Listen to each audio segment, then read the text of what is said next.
हाय student, बघा आधीच्या लेक्चरला आपण टाईप नंबर सेकंडला सुरुवात केली होती. त्याच्यामध्ये 5 एक्झाम्पल्स झालेत आणि आता त्याचे जे काय राहिलेले एक्झाम्पल्स आज बघूयात. 6वा एक्झाम्पल आहे बघा. क्वेश्चन तोच फिक्सच राहील. फाइंड द जॉईंट इक्वेशन किंवा कंबाईन इक्वेशन ऑफ 2 लाईन्स. ठीक आहे. आता हा क्वेश्चन जरा का दिलाय, आधीच्या एक्झाम्पल्समध्ये आपल्याला त्या 2 लाईनचे इक्वेशन दिले जात होते किंवा त्या लाईनचं स्लोप. पण आता काय दिले बघा, पासिंग थ्रू द ओरिजिन, म्हणजे त्या 2 लाईन आहेत आणि कशा आहेत त्या, passing through origin and having inclination 60 degree and 120 degree. म्हणजे फर्स्ट लाईनचं इन्क्लिनेशन M1 म्हणजे थिटा इज इक्वल टू आणि second theta 1 is equal to आणि सेकंड लाईनचं inclination theta 2 is equal to. ठीक आहे. आता स्लोप काढावा लागेल आपल्याला इन्क्लिनेशनवरून. मग जर इन्क्लिनेशन दिला असेल आणि स्लोप काढण्याचा फॉर्म्युला आठवते का काही, M is equal to tan theta, तो फॉर्म्युला यूज करावा लागेल. मग त्याच्यावरून त्या 2 लाईनचे आपल्याला स्लोप मिळतील आणि स्लोप मिळाल्यानंतर त्या दोन्ही लाईन पासिंग थ्रू ओरिजिनमधून जातात. म्हणजे स्लोप पॉईंट फॉर्म वापरावा लागेल, y is equal to mx. त्याच्यामध्ये ते स्लोपच्या व्हॅल्यू पुटअप करून मग लाईनच्या इक्वेशनच्या फॉर्ममध्ये आणून त्या 2 लाईन मिळतील. त्या 2 लाईन जॉईंट इक्वेशनच्या फॉर्ममध्ये लिहून आपल्याला सॉल्व करून आपल्याला काय मिळेल, जॉईंट इक्वेशन मिळेल. ठीक आहे. मग आपण सोडूयात. आता दिलेलं काय ते लिहूयात. Inclination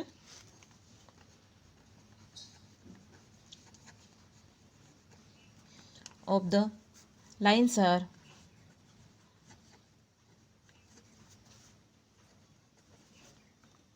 first lines 60 degree and 120 degree. Inclination आले, मग त्याच्यावरून आपल्याला त्याचे स्लोप काढता येतील. मग देअर स्लोप्स आर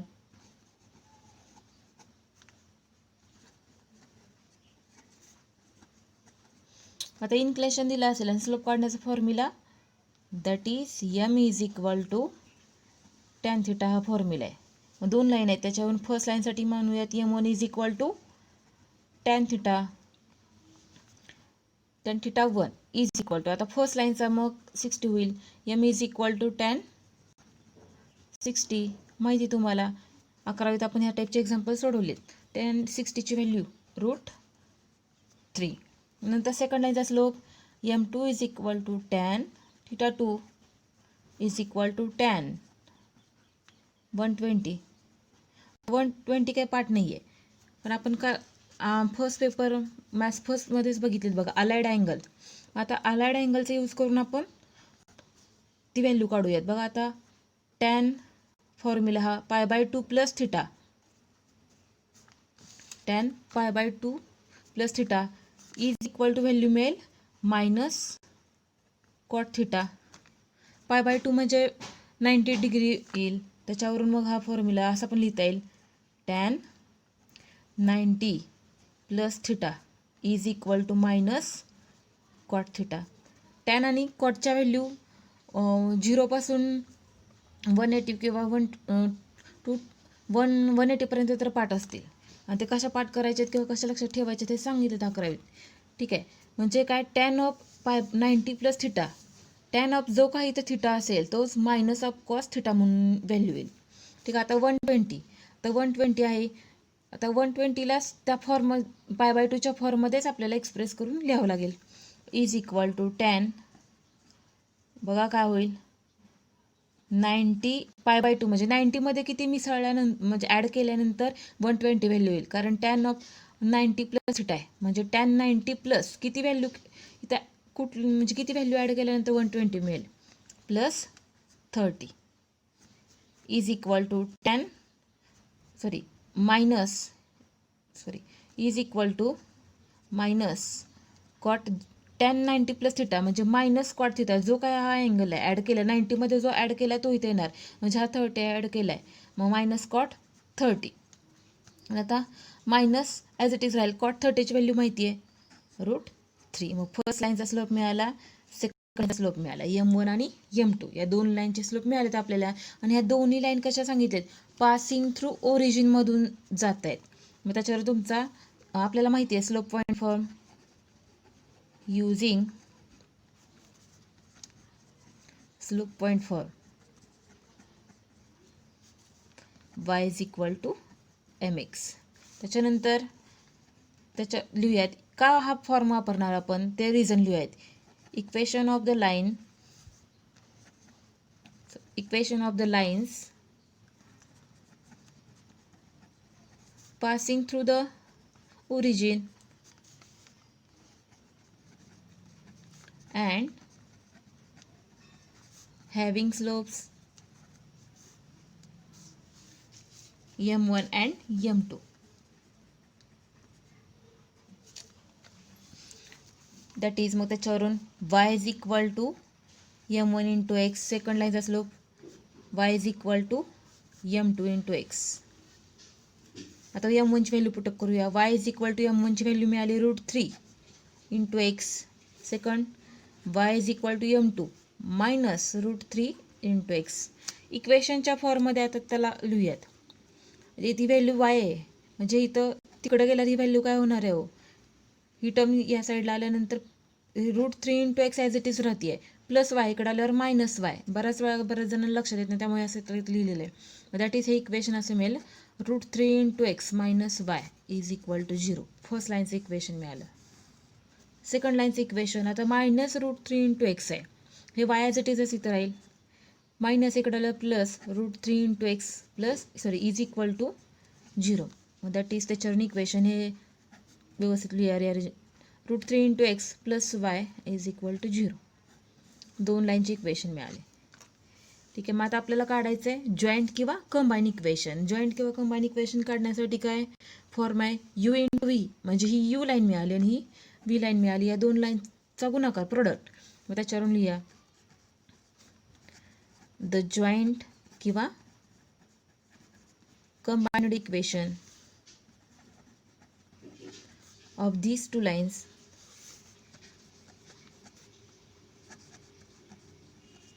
are. त्याच्यामुळे फर्स्ट लाईनचं equation √3 into x minus y into second लाईनचं equation √3 into x plus y is equal to 0. ठीक आहे. आता दोन ब्रॅकेटचं मल्टिप्लिकेशनही करता येतं आपल्याला, म्हणजे √3 into x नी पूर्ण टर्मला मल्टिप्लाय, मायनस y नी पण पूर्ण टर्मला मल्टिप्लाय. किंवा बघा मायनस आणि प्लस आहे म्हणजे a² मायनस b², या फॉर्मचा पण यूज करून व्हॅल्यू येईल. ठीक आहे. म्हणजे आता √3x इंटू √3x म्हणजे त्याचा स्क्वेअर केला तर गेट कॅन्सल होईल, त्याच्यावर व्हॅल्यू मिळेल 3 into x² minus y into y² is equal to 0. या फॉर्म हे इक्वेशन मिळेल. किंवा a² मायनस b² हा फॉर्म्युला वापरला तर a plus b into a minus b ह्याचा यूज केला. तर नसेल तर √3 into x ला मल्टिप्लाय करा, √3 into √3 गेट कॅन्सल होईल, त्याच्यावर तुम्हाला मिळेल 3x². नंतर √3x into y plus √3x into y minus y नी मल्टिप्लाय करा, मायनस √3x इंटू y. नंतर minus y into plus y minus y² is equal to 0. तेच व्हॅल्यू मिळणार आहे. Plus minus get cancel, 3x² minus y² is equal to 0. हेच आपल्याला joint किंवा combine equation मिळालं.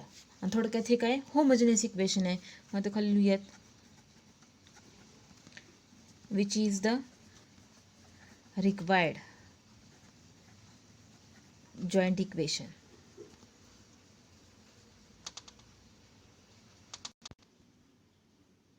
सेकंड एक्झाम्पल बघा, बायसेक्टिंग द अँगल बिटवीन. हे फक्त सांगितलं तुम्हाला, त्याचं तुम्हाला त्या दोन लाईन काय सांगितलं, इन द कोऑर्डिनेट ॲक्सिस, आणि त्याच्यावरून तुम्हाला त्या दोन लाईनचा जॉईंट इक्वेशन किंवा कंबाईन इक्वेशन काढायचं आहे. तर बायसेक्टिंग अँगल म्हणजे काय, त्या दोन लाईन आहेत. कोऑर्डिनेट सिस्टीममध्ये काय करतात, बायसेक्ट म्हणजे एक लाईन असेल तर त्या कोऑर्डिनेट सिस्टीममध्येच दोन भागात विभाजन करतात. म्हणजे काय सांगितलं त्याच्यावरून आपण डायग्राम काढूयात बघा.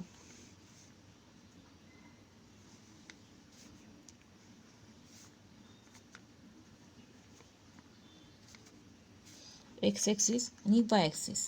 तर फर्स्ट लाईन म्हणजे फर्स्ट ही लाईन झाली म्हणूयात एखाद्या वेळेस समजण्यासाठी L1. म्हणजे या लाईनीत एक्स आणि वाय ॲक्सिसला दोन भागात विभाजन केलं तर आज तुम्ही आम्हाला बायसेक्टिंग. फर्स्ट लाईन पण दोन पेअर ऑफ लाईन घ्यायच्या आहेत. मग आता सेकंड लाईन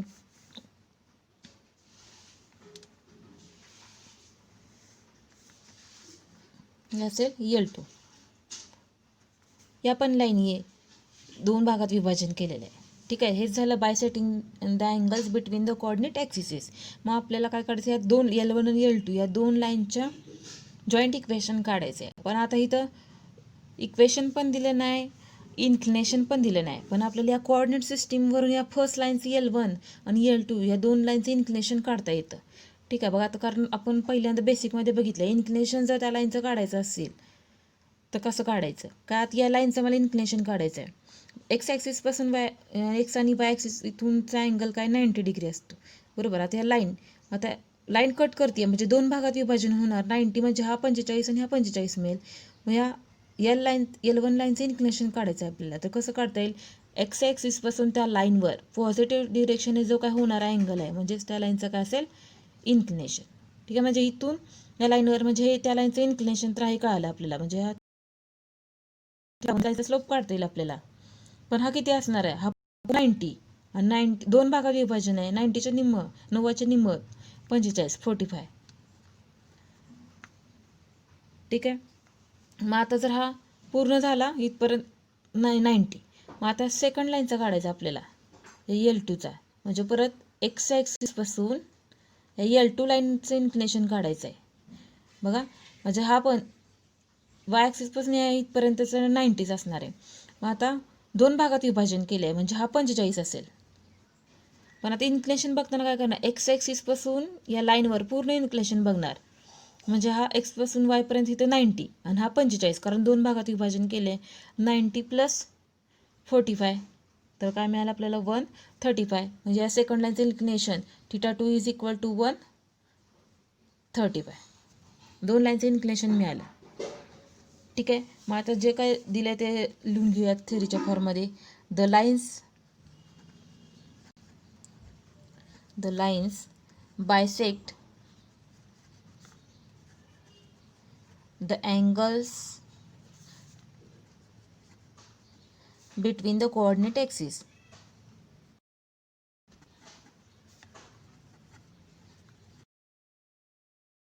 From figure. त्याच्यानंतर त्या दोन्ही लाईन कशा आहेत, passing through origin. The lines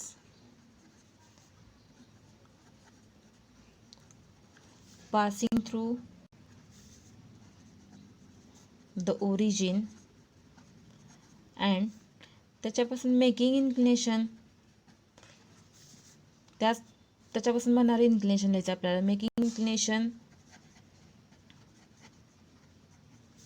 first लाईनचं मिळालं मग 45 आणि सेकंड लाईनचं 135. आपल्याला इन्क्लिनेशन मिळालं, त्याच्यावर त्याचे आपल्याला स्लोप काढता येतात. मग there slopes R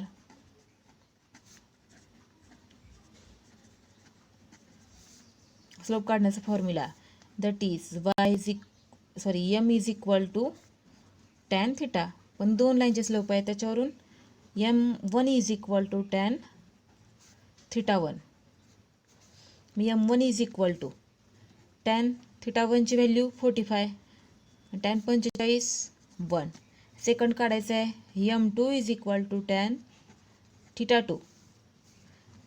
m2 = tan 135. Allied अँगलच्या फॉर्ममध्ये 35 ला आपल्याला लिहावं लागणार आहे.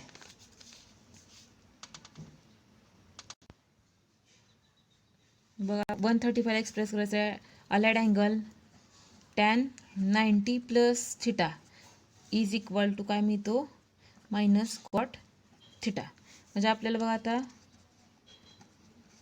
tan 90 मध्ये किती ॲड केल्यानंतर 135 मिळतो, 45. आणि हाच अँगल इथं मिळतो -cot 45 = m2. त्याच्यावरून त्या सेकंड लाईनचा स्लोप याला cot 45, त्याच्यावरून m2 ची व्हॅल्यू मिळाली m2 = -1.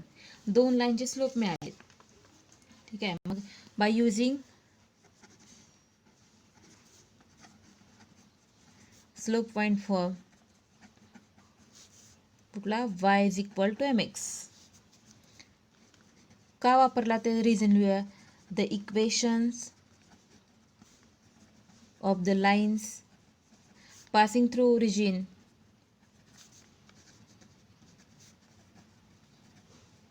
and having slopes m1 and m2. तर त्याच्यावर लिहूयात value that is y is equal to m1 into x आणि सेकंड लाईनचा slope and y is equal to m2 into x. y is equal to m1ची value 1 मिळाले. 1 into x second y is equal to m2ची value -1 into x. आता इक्वेशनच्या फॉर्ममध्ये करायचं आहे. ठीक आहे. आता हा एक्स जर इकडे आणला तर मायनस होईल, मग त्यापेक्षा वायच इकडे घेऊन जाऊयात. मग त्याच्यावरून मिळेल वाय त्या साईडला टर्म गेल्यामुळे व्हॅल्यू इथे 0 होईल. एक्स ॲज इट इज राहील आणि प्लस इकडे आल्यावर मायनस वाय म्हणजे that is X minus Y is equal to 0. नंतर हे मायनस एक्स आहे, इकडे आल्यावर प्लस होईल म्हणजे ह्या साईडला 0 राहील. मग वाय ॲज इट इज आहे मायनस इकडे आल्यावर प्लस, त्याच्यावरून दॅट इज इक्वेशन मिळालं एक्स प्लस वाय टू 0. ह्या दोन लाईन मिळाल्या यू इज इक्वल टू आणि व्ही इज इक्वल टू. त्याच्यावर आपल्याला काढायचं आहे द जॉईंट इक्वेशन किंवा combine equation. The joint equation is X minus Y into second X plus Y is equal to 0. तोच फॉर्म्युला एका ब्रॅकेटमध्ये प्लस आणि मायनस आहे. ए square minus b square is equal to a plus b into a minus b. त्याच्यावर x square minus y square is equal to 0. हा standard form पण आहे which is required joint equation, which is required किंवा combined equation.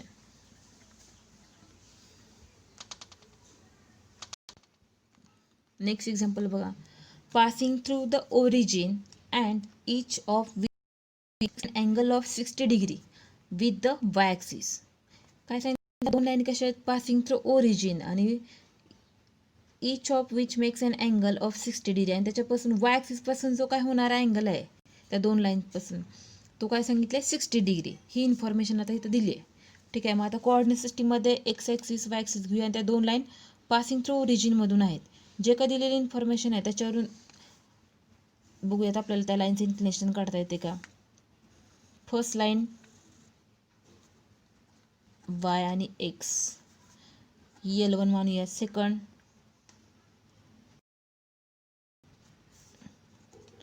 L2. इन्फॉर्मेशनवरून काय कळतं, each of makes an angle of 60 degree with Y axis. म्हणजे हा Y ॲक्सिसपासून या लाईनवर होणारा जो काय अँगल आहे इथं तो दिलेला गिवनमध्ये काय 60 डिग्री सांगितलं आहे. ठीक आहे. म्हणजे आपल्याला फर्स्ट या लाईनचं इन्क्लिनेशन आणि या लाईनचं इन्क्लिनेशन काढायचं आहे. कसं काढणार, या लाईनवर पॉझिटिव्ह डिरेक्शनने होणारा अँगल आणि या लाईनवर पॉझिटिव्ह डिरेक्शनने होणारा अँगल. एक्स ॲक्सिसपासून वाय इथला अँगल पूर्ण 90 आहे. ठीक आहे. मग आता आपल्याला एक्स ॲक्सिस पण या लाईनवर पॉझिटिव्ह डिरेक्शनने होणारा अँगल हा काढायचा आहे, तो असेल θ1. कसा काढणार, हा पूर्ण 90 आणि हा इथं फक्त मिळतोय 60.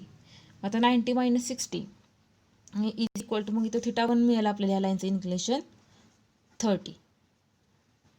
आता कसा काढला, हा 90 मायनस 60 कारण हा होल 90 आहे त्याच्यावरून हा फर्स्ट θ1 मिळाला. नंतर सेकंड काढायचा, हा वाय सेकंड लाईनचं inclination L2 is equal to x ॲक्सिसपासून पॉझिटिव्ह डिरेक्शन या लाईनवर होणारं इन्क्लिनेशन म्हणजेच θ2. हा 60 सांगितलं आहे, हा पूर्ण काढायचा आहे. बघा आता जर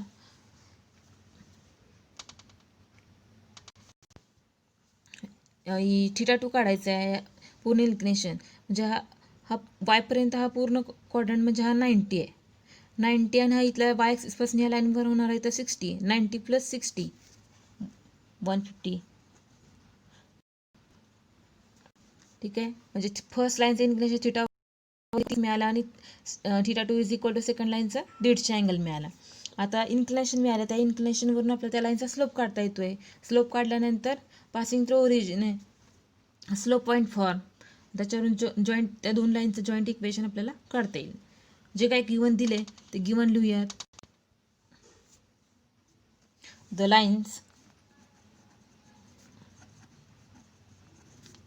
passing through origin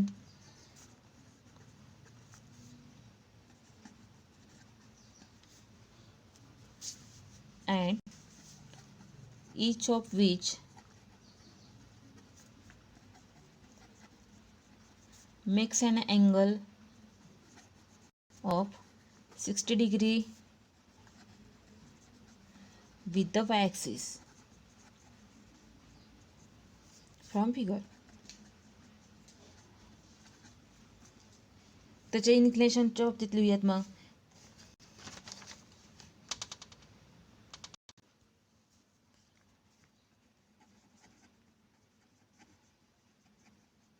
Inclination of the lines are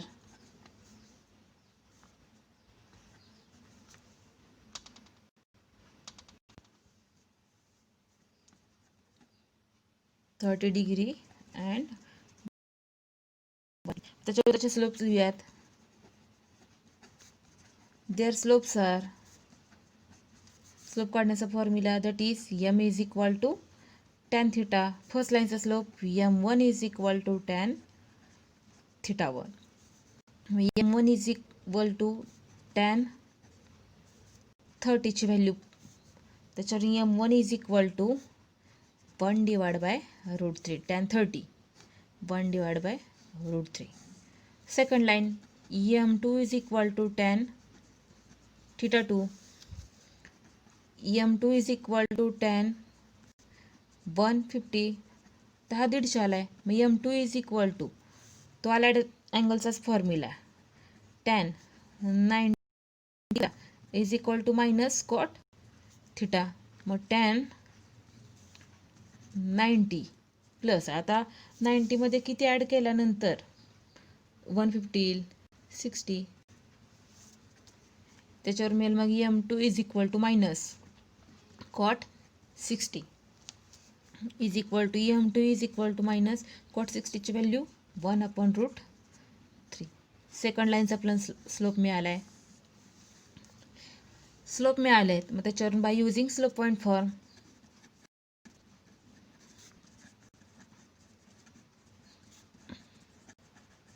apply that is y is equal to mx. का हा फॉर्म वापरणार आहे? त्या लाईन्स कशा आहेत? The lines passing through origin and having slope m1 and m2. त्याच्यावरून त्या दोन लाईनच्या स्लोपची व्हॅल्यू लिहिली that is y is equal to m1 into x. Second y is equal to m2 into x. y is equal to m1 ची value 1 divide by √3 into x. Second y is equal to minus into x. डिवाइडची term मल्टिप्लिकेशनला जाईल √3 into y is equal to x. x plus आहे √3 into y आहे म्हणजे ही term इकडे आणावं लागेल 0 होईल म्हणजे दॅट इज x प्लस आहे इकडे आलं minus √3 into y is equal to 0. Equation व्यवस्थित तयार करून घ्यायचे. नंतर डिवाइडची term multiplication √3 into y is equal to minus x. Minus x इकडे आलं प्लस होईल √3 इंटू y इट इज राहील. त्याच्यावर इक्वेशन मिळेल x plus √3 into y is equal to 0. त्याच्यावरून जॉईंट इक्वेशन लिहूयात.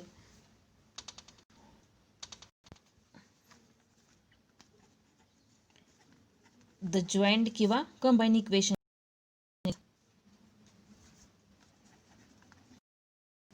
द जॉईंट इक्वेशन इज त्याच्यावरून फर्स्ट लाईनचं इक्वेशन मिळालं x मायनस √y. सेकंड लाईनचं x plus √3 into y is equal to 0 म्हणजे u इज इक्वल टू आणि v is equal to into v म्हणजे joint equation किंवा combine equation. आता directly तुम्ही एक्सने मल्टिप्लाय करू शकता किंवा √3 इंटू वायने पण मल्टिप्लाय करून लिहू शकता किंवा डायरेक्ट फॉर्म्युला आधीच्या पण एक्झाम्पल्समध्ये बघितले. त्याच्यावरून व्हॅल्यू मिळेल x² minus 3 into y² is equal to 0. Direct result a² minus b² is equal to a plus b into a minus b. नसेल तर x मल्टिप्लाय आणि मायनस √3 इंटू वायने मल्टिप्लाय केलं तरी तुम्हाला हीच व्हॅल्यू मिळेल विच इज रिक्वायर्ड जॉईंट किंवा कंबाईन इक्वेशन.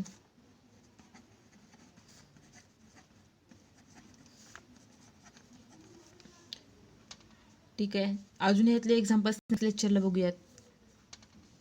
थँक्यू.